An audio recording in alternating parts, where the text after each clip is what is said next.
সৃষ্টিকা অবিকন দত্তকে কি এমন থ্রেট করলো যে থ্রেট শুনে চমকে উঠল অবিকন দত্ত।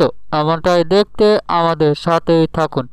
অবিকন দত্ত যখন জানতে পারে কম্পাস অবিকন দত্তর বাড়িতে এসে অবিকন দত্ত রুমে প্রবেশ করেছিল, অবিকন দত্ত তখন বাড়ি এসে সৃষ্টিকা ডেকে বলে, সৃষ্টিকা তুমি এই বাড়ির বৌমা, তুমি জানো যে কম্পাস আমাদের এই পরিবারের শত্রু, কম্পাস আমাদের শত্রু। আমি চাই না তুমি শত্রুর সাথে হাত মেলাও। বৌমা তোমার এত বড় আস্পর্ধা কি করে হলো? তুমি কম্পাসকে এই ঘরের ভিতর কেন প্রবেশ করিয়েছিলে? তোমরা কি করেছিলে এই ঘরের ভিতর? তুমি আমাকে সত্যি করে বলো।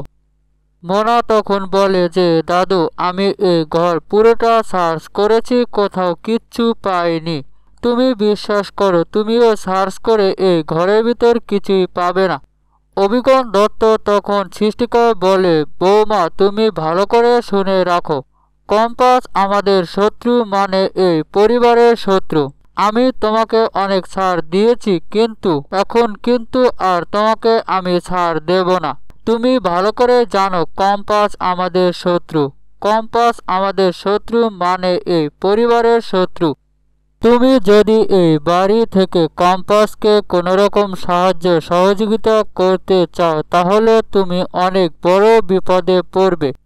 অবিকন দত্ত তখন সৃষ্টিকায় বলে, তুমি সত্যি করে বলো কম্পাস কি করে ওই হসপিটালে প্রবেশ করলো ও সত্যিটা কোথায় পেল? তুমি আমাকে বলো। অবিকন দত্তর মুখে একথা শুনে মাহি তখন বলে যে দাদু হসপিটাল মানে হসপিটালে কি হয়েছিল? হসপিটাল কেন গিয়েছিল?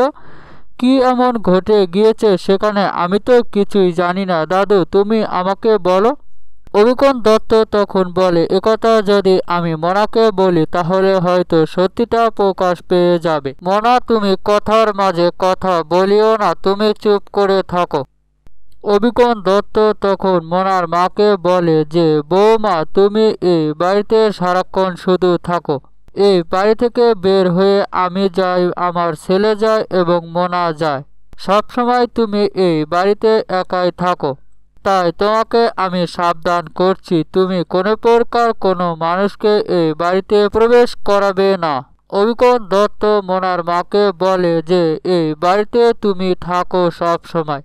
আমি আর অখিলেশ দা অনেক পুরনো বন্ধু, সেটাও তুমি জানো। আমি আর অখিলেশ কি কথা বলছি কি করছি সেগুলো তুমি আড়ি পেতে শোনো, এবং কি সেগুলো আমরা চলে যাওয়ার পরে কম্পাসকে বলে দাও, তাই তো?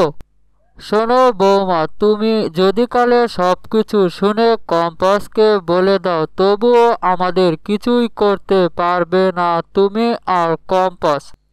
অবিকন দত্তর একথা শুনে মোনা তখন মোনার মাকে বলে, মা তুমি কোনো প্রশ্নের উত্তর দিচ্ছ না কেন? তুমি দাদুর প্রশ্নের উত্তর দাও, তুমি কেন কথা বলছো না? তুমি এটা মনে রাখবে যে আমাদের পরিবারের শত্রু, আর ওই শত্রুকে যে সাহায্য সহযোগিতা করবে